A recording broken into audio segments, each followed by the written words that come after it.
The God Inside, a book by Alphabus. Chapter 1, Reminiscing.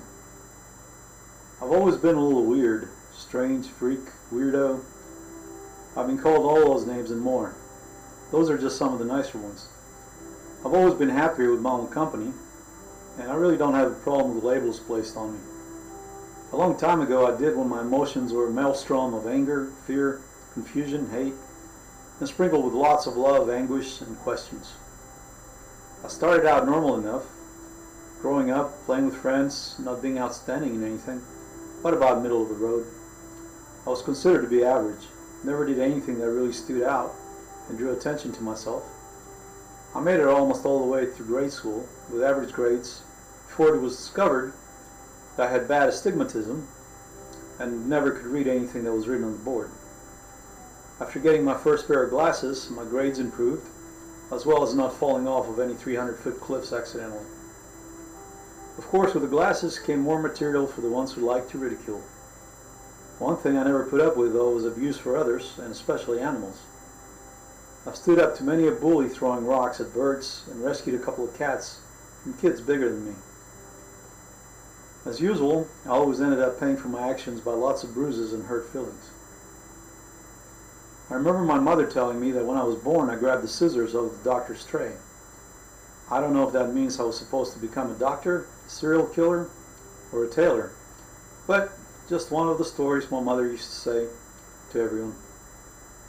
I guess my most embarrassing moment would have to be when I was 9 in the hospital in Greece and being prepped for appendicitis and surrounded by nurses, and one of them commented on my member that it looks like the anti-aircraft gun is ready.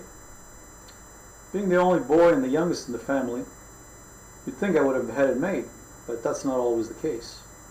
My two sisters didn't cut me much slack, and between my strict father and them, I had an idea of what a soccer ball must feel like.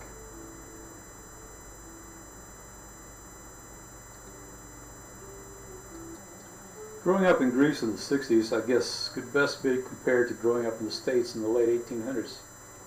I'm not knocking Greece, you understand. In my mind, I'm paying Greece a compliment.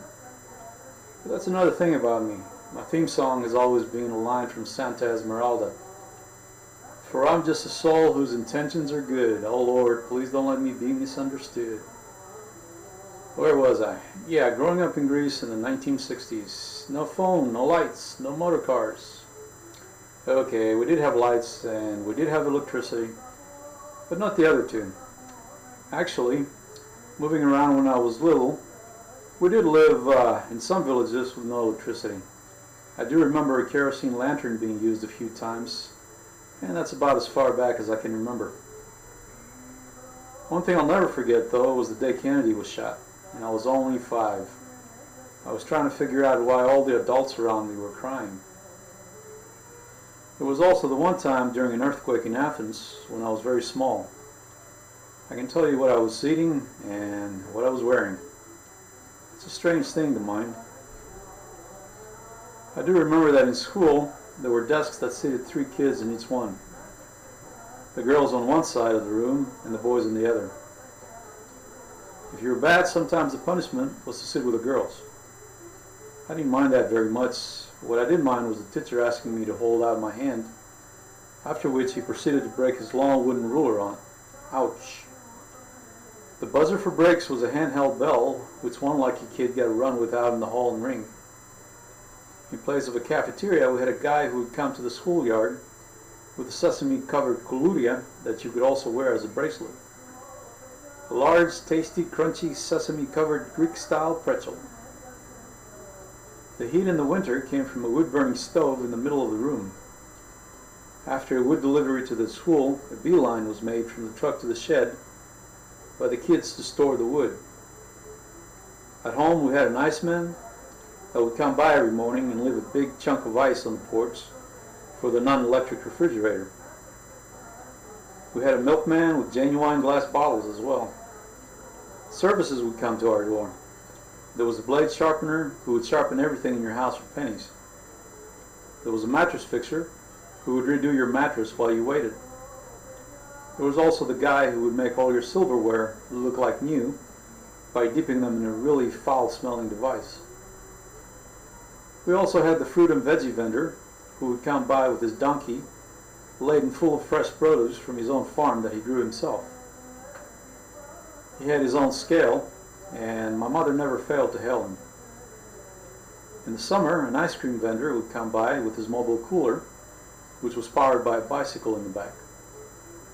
In the winter, a hot roasted chestnut vendor would set up shop with his portable little grill.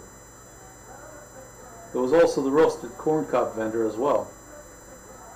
If you were looking for a nice hot drink in the cold winter of northeastern Greece, then a Salepi salesman was just the ticket. He would carry a huge backpack of a portable samovar and had a very thick spicy tea with a rather slimy texture that was very good. Entertainment sometimes might take the form of a gypsy and his entourage and their dancing bear.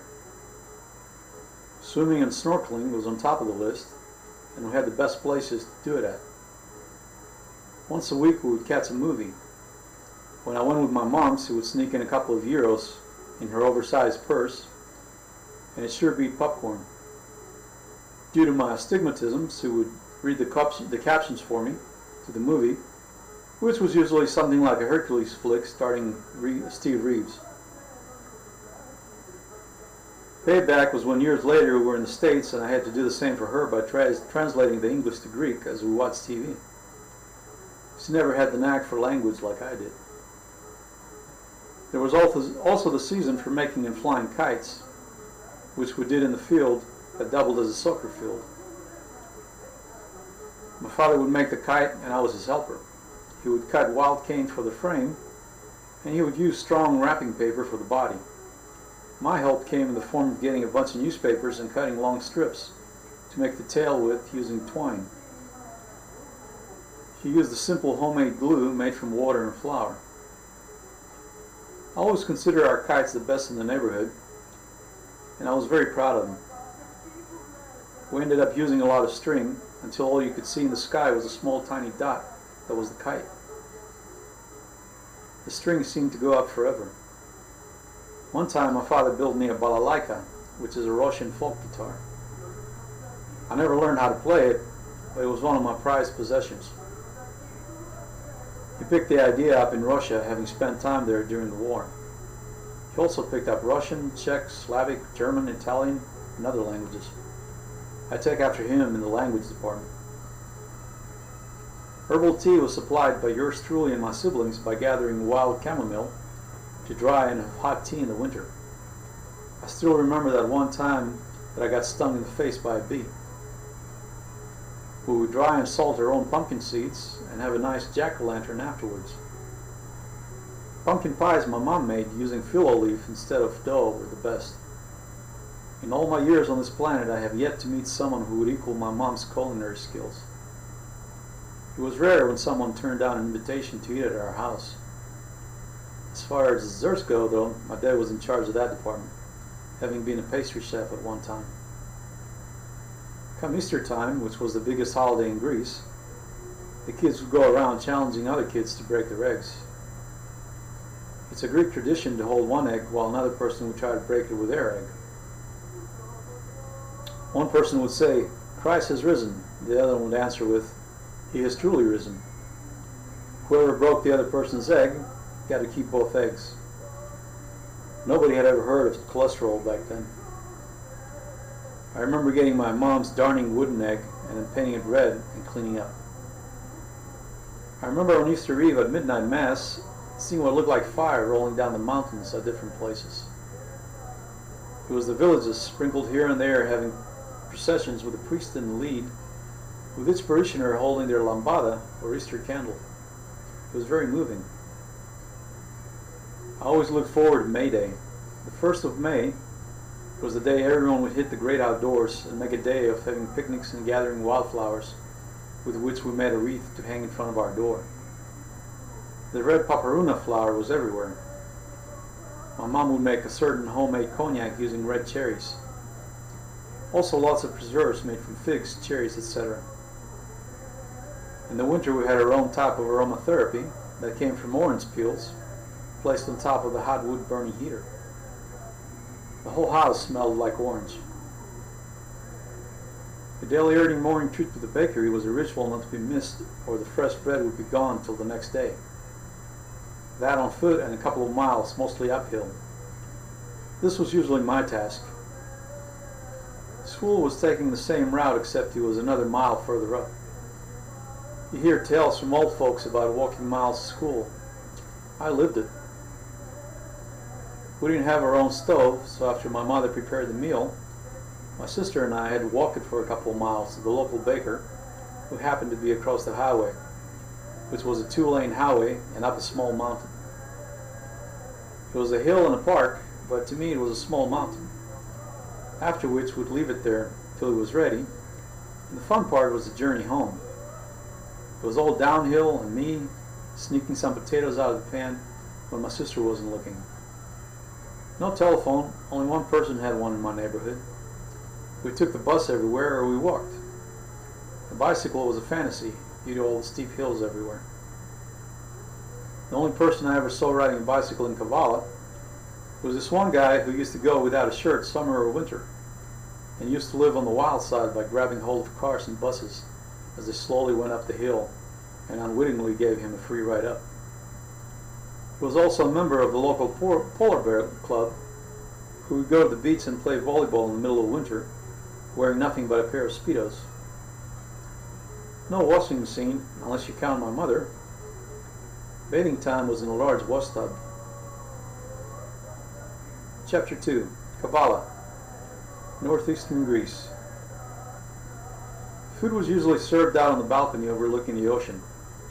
The view was to die for. Right beneath our house, giant boulders were strewn in place of sand, and the ocean was right under our house. Instead of an awning to keep the sun off the balcony, we had a living shade of intertwined grapevines covering the wooden lattice that my dad had built. In the right season, bunches of grapes would hang over our heads, ours for the taking. Seagulls would fly close enough to touch. Fishermen would go by at night, and if you were brave enough, you could climb down to the rocks and hail them for fish that was still moving around. Under the house, we kept some chickens for the eggs, which we had fresh every morning. The boulders would give way to golden sand curving far to our left, and the 2-lane highway would follow the coastline all the way to Turkey. Mountains would encircle the backdrop after lots of houses covered on the hillsides and reaching up into the mountains. Forests with dense pine trees would climb up the steep hillsides that led to the mountains. Shepherds and their flocks were a common sight on the mountainsides, and you could hear the bells from a distance. Villages were sprinkled here and there in the distance, and some of the mountains had snow on their tops year-round. The beach had its outdoor restaurants and tavernas, and the aroma from the grills would always find their way to our balcony along with the live music.